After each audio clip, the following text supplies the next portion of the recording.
And Putty-Cure is a animation series that's in Japan, and it kind of is a really unique thing. It's been going on for a few years now, and to kind of give you an idea, in Japan, when you have a child and the child's very young, usually the character choice for toys and stuff, you're going to have, of course, Hello Kitty.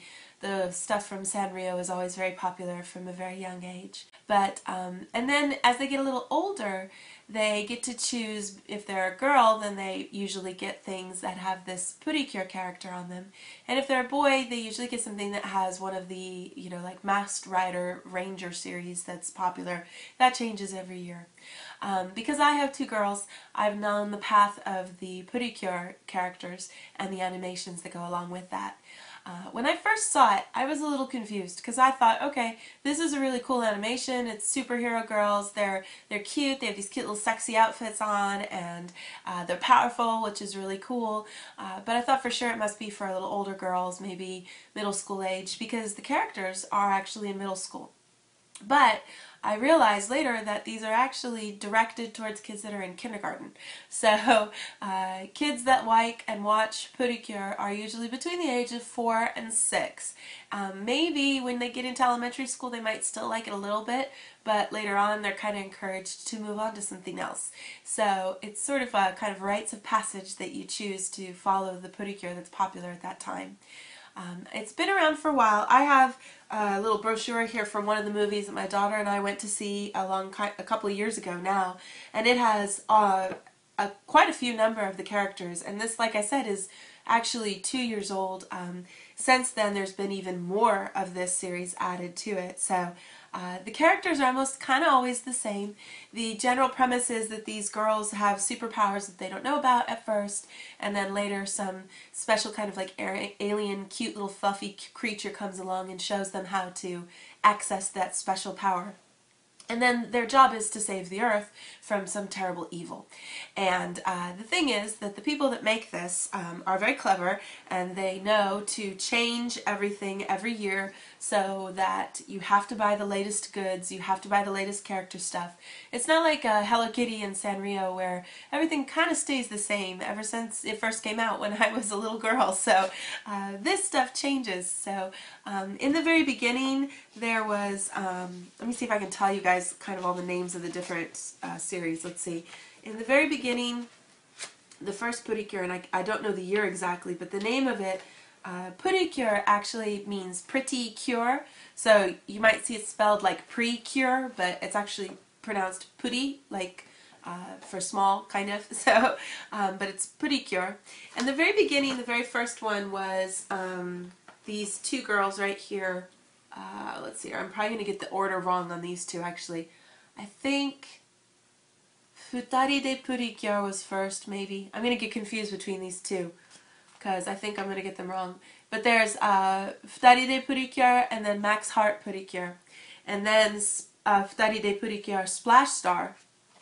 And then after that, you kind of have these characters that are the same, and then these two girls, they look the same, but they're actually different.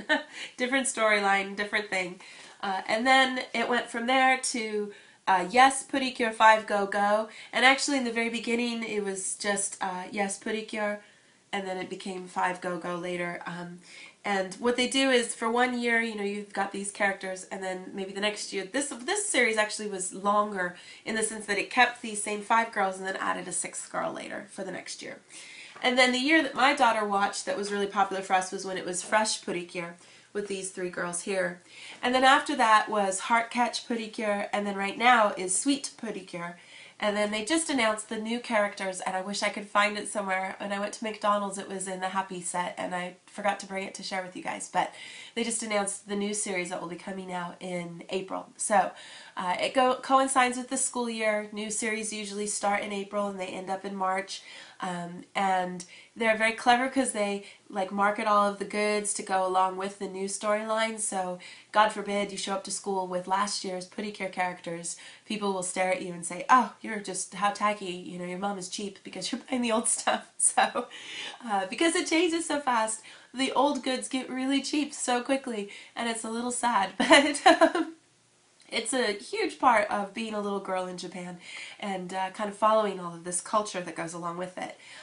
I thought it was a little strange at first when I saw it because, like I said, they're real sexy and cute. They wear these super, super short skirts and, you know, show off a lot of cleavage. And they're only in middle school, but, you know, that's cool.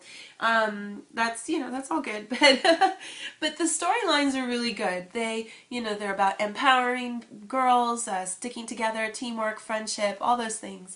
The stories are really usually very good and actually pretty complex. And you know, if you get a chance to watch one with your child, it can become like a kind of a little favorite of your own. My daughter now, because she's in second grade, she doesn't watch it anymore. She's kind of decided not to go into that anymore because she's too big for that kind of stuff.